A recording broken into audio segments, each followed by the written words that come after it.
Pilpres ingin ditunda, alasannya karena COVID-19. Toh kemarin pas pilkada kok nggak ada yang ditunda. Kenapa? Ada apa? Apakah setara dan seimbang analogi ini? Alasan ini? Lalu alasan selanjutnya, semisal alasannya untuk memaksimalkan kepemimpinan presiden saat ini, lalu nanti semisal presiden terpilih selanjutnya yang bukan presiden saat ini, lalu mengikuti jejak-jejak pemimpin yang terpilih saat ini, terus apakah boleh? Apakah Anda berkenan? Apakah para parpol dan para menteri-menteri juga ikut berkenan? Lalu kenapa Soeharto dulu digulingkan dengan alasan reformasi?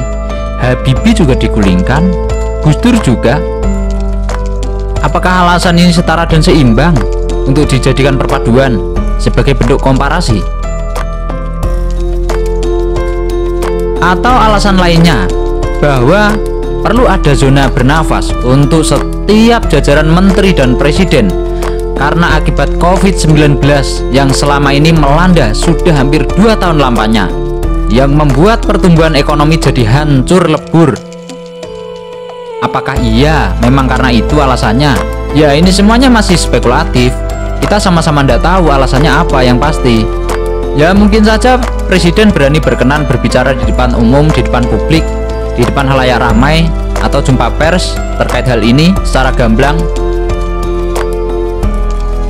Ya, kalau mau diperpanjang itu sah-sah saja. Mereka yang punya kuasa kan sudah mewakili suara rakyat.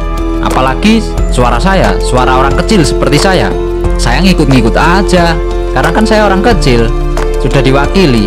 Kalau sudah diwakili ya mau apa kita kan nggak punya hak apa-apa untuk lebih detail untuk ingin bersuara, apalagi ingin lantang berbicara depan umum. Kita ini siapa? Mau diperpanjang 3 periode atau mau diundur, ya monggo, saya ngikut saja. Mau dibuat seumur hidup, ya silakan. Tapi cobalah berimajinasi atau berandai-andai atau apalah yang sejenisnya dengan hal itu. Kita berani mengizinkan seumpamanya mau dibuat 3 periode, 5 periode atau seumur hidup dengan alasan atau dengan catatan: 1. Angka korupsi di atas 1 miliar menurun pesat, dan koruptornya yang dipenjara itu dimiskinkan, tidak mendapat remisi masa tahanan. Setelah bebas dibuang atau diasingkan di sebuah pulau yang khusus penghuninya adalah para koruptor. Lalu yang kedua, BBM yang dimurahkan pol harganya menurut standar kemampuan petani yang hari ini harga pupuknya naik drastis, lalu harga panennya kian anjlok. Tapi ya jangan disubsidi banyak-banyak, ntar negara rugi. Kalau negara rugi, ntar negara ngutang lagi. Kalau negara ngutang lagi, ntar negara ini bisa dijual. Nggak mungkin, tapi pulau bisa jadi yang dijual. Kalau Pulau Jawa yang dijual, saya pindah kakak kemana? Misal, ini hanya sebuah imajinasi. 3. Minyak goreng, pupuk, solar, lombok, gula. Ya jangan sampai terjadi kelangkaan selama 3 tahun terakhir ini. Tapi ya jangan sampai juga setelah 3 tahun tidak terjadi kelangkaan, lalu 5 tahun berikutnya terjadi kelangkaan habis-habisan. Bisa mati orang kecil seperti saya ini. 4. Para mafia nasional, global, internasional yang mencuri ikan, solar, hasil tambang mineral dan batu bara disikat habis. Sampai anak cucunya tidak ada yang berani menjadi pencuri. Misalnya standar-standarnya begitu, barulah mengajukan keinginan presiden menjadi 3 periode, 5 periode, seumur hidup, atau apalah, terserah, bebas.